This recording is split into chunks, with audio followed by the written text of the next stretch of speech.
For me, my obibia aquaba shronko, edibatu majin age, and then so a muniaba, muso for mercy cow. Na me de ensem a circulate wo man mu ba beso mo na etiefo ye nyina ni mu se free say eye former president Jerry John Rawlings free eye atiasefo asase so Ghana ha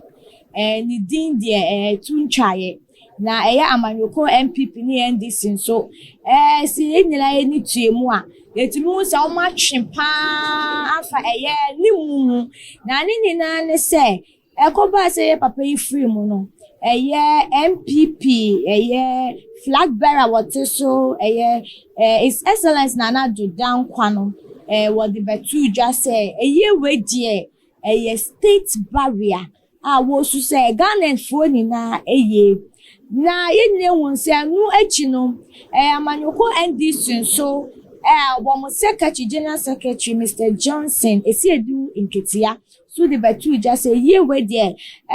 Ghana for wo sere so papa is as to say NDC agina NDC akataman so just say ne egusu ti ase no former president Jerry John Rawlings na ema sa party no ba out and as a party no egusu agina nti we there anka NDC for na etiefo ni name no ye kosi ye ne se ye no plans ne tutu ye ne bibia ekoso no ekoye se state barrier ye nela ye ni tiemu a akoso akopem ye na ache se ene de eko awie ya the final day na ensa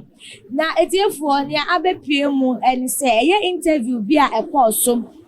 na general secretary deputy general secretary for Amanyoko NDC Mr. Peter Buama Otukono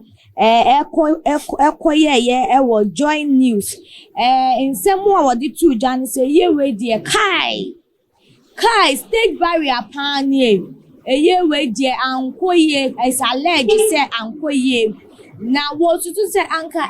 NDC Amanyoko anka si wo mosere so ana ye pene ye ma wo mo edi kan pa wo mu a anka enkoba ni sei nanso we de ohun ni se Rawlings family ene MPP Amanyoko no no wo ma na ankono se ne ye se ekono na etiefo ni name no enu na ama yen papa honorable Kennedy Agyapong the MP for Asin Central wapai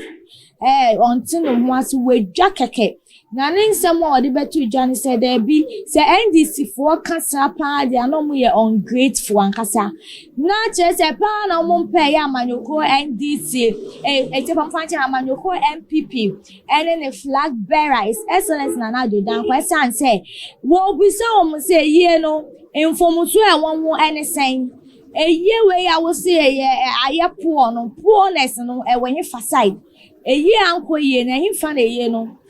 ankoye na munna mani tua say yi ne kwan so an ne nam na ne kwan so an so na omode ntutu ye etoye na ekobasa Amanyoko NDC for akeka say state barrier no ankoye wan atuchima eni sansem no mo kan de kire say MPP Amanyoko na no mpese o mo say o mo din keke omunye grateful people just she so many etiefo ni okana she and so many na memfa papa nsem a wodi tuja no entuja papa Honorable Kennedy Agyapong busted out his disappointment on what NDC party members are saying about the funeral arrangement of the late president. Said I'm the kind boss so someone who are disappointed or show pass Amanyoko NDC no one mon can no crap. Now it's for Gosu to us to say he stated he is very disappointed about the way members of NDC are speaking against the funeral arrangement. They are ungrateful, and what they are doing shows they just want to sabotage the president. This is complete state barrier to honor the late president, Jerry John Rawlings, and you are arguing the funeral service is poor. Where does the poor come in, and in which way it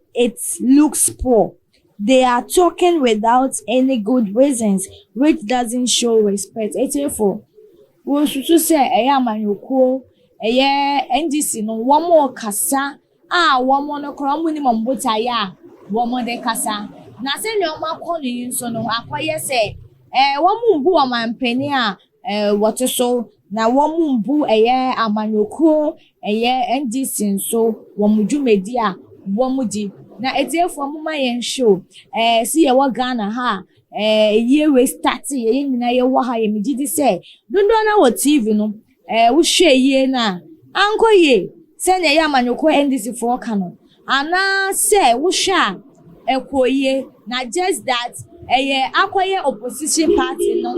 na wɔn susu sɛ anka wɔn na wɔn yɛ the main people anka ɛsɛ wɔn yɛ yie we na ankɔba santi na wɔn kasa saa ana ne omo ka no ne kwan so ano no na etiefo se na esitie bia megidi nsa adwenkyere ewo ho na afen nso nyoma bi sesi ane afemu adesua de na ekọ se na esitie bia adesua omo se ye mpanifo no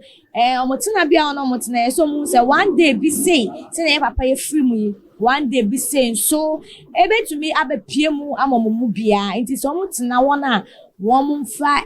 adwempa adwenkojen emfa embu oman no se ne ebe ya ekoba se wo mu free mu a wo mu sika bebrebe ni na wo ma nkonya akontabuo bi embo jawadwe nkyere